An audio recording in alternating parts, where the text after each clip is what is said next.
don't believe leaders should hide behind ugly personal attack ads or peddle untruths about their opponents. And I don't believe voters like it either. I do believe if you have something critical to say about your opponent's record, it should be about facts, and you shouldn't be afraid to stand by what you say.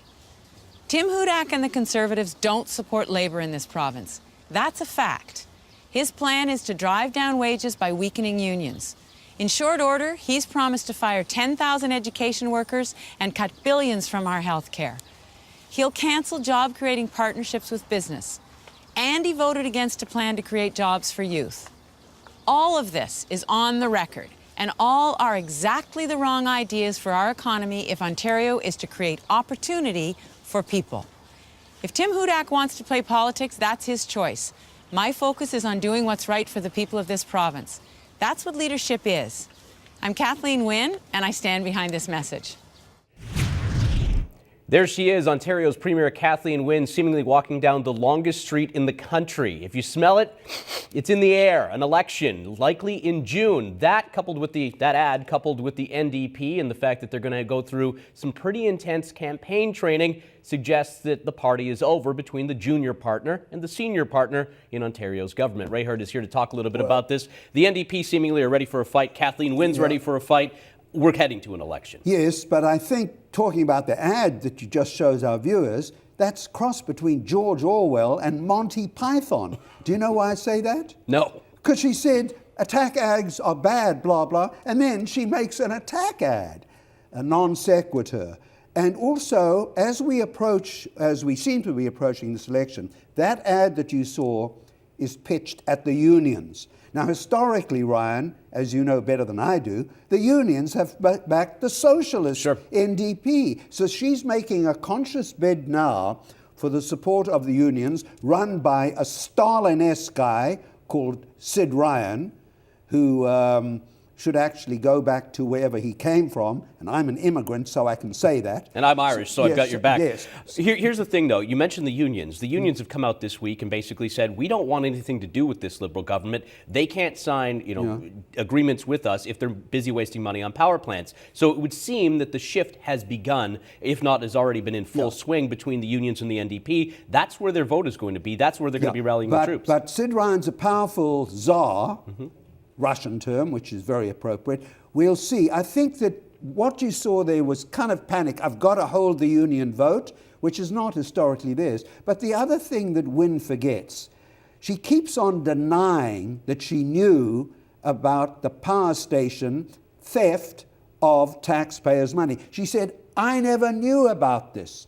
Well, guess what? Two things. Number one, 24 discs existed on the computers in her office and McGinty's office. They've only checked 4 of them so far. And the police say some of them may have been interfered with, trying to on her watch after she became premier. Let me ask you about the NDP and all of this, because we've got reports now that they're going to ramp up their campaign training this week. The word used is intense. You've obviously got a budget coming up in the province of Ontario May 1st. Right. Is there anything that Kathleen Wynne will do or can do to get the NDP back in the fold? I've often called them the junior partner in this government. Will that partnership hold? The only thing that can stop it is, right now the polls show Hudak and the Tories are leading because the Ontarians belatedly, like Albertans did quickly, have become fed up with a corrupt government. So the only thing that can stop now is if the polls continue to show the next few weeks the Tories rising, Horwath might figure, well, if we have this election, I'm going to run third. I don't want to run third. I don't want to pull the plug now. She has got to see polls that show that her party can enhance its standing. If she sees polls that show her dropping to third, because she's sharing the vote with the Liberals now. Yeah, Gina Phillips, let me bring you into this conversation because polling is what we're looking at here and talking about. Tim Hudak in the last poll seemingly is doing quite well with the Progressive Conservatives. Andrew Horwath, as Ray said, is a distant third in this race, and that could play into this quite a bit. Yeah, there's a Forum Research poll that came out on April 10th that people are still talking about. PC's favorability is up, NDP slightly down. 4 in 10 will vote PC, so 38%. 3 in 10 Liberals Liberal 31%, and NDP 23%. Now they looked at 928 Ontario voters. However, interestingly enough, the PC vote is the stickiest, meaning that most people that often vote PC will vote for PC again. But also, has the highest negative, meaning that those, when people ask, what is the party you would never vote for? People said, oh, PCs. That's the most decided negative vote. But then Wynne is still seen as the best premier. So it's kind of an interesting mix. It seems like if you could, take someone else's personality and put it on Tim Hudak, and then have the PC party behind them, maybe we could get something everyone agrees with. Of course, that's never the case. Well, it's interesting you mentioned the negative part of it, and Ray, I'll put it back to you. You have the negative people who won't vote for Tim Hudak, but that vote, as you said, will be split. So Tim Hudak is going to come out laughing if these two start to fight against one another. And also, a hell of a lot depends on the actual campaign. Wynne is not a good campaigner.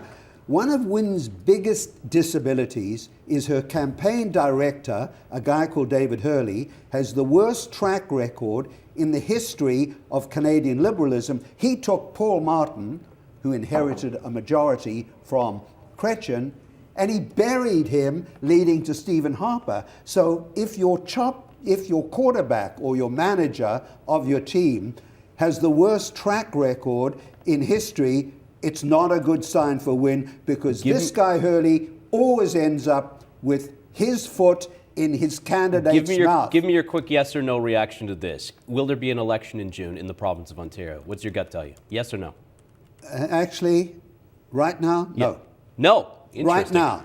You and I might have to put a side wager on that, because I'm going to tell you, I think there's going to be an election in the province of Ontario, and I think it will be June 26th. I think that the infighting is too much. I think that the NDP they're going to try to test the waters and see if their popularity does hold, and we'll see what that means for Kathleen Wynne as we go forward. Another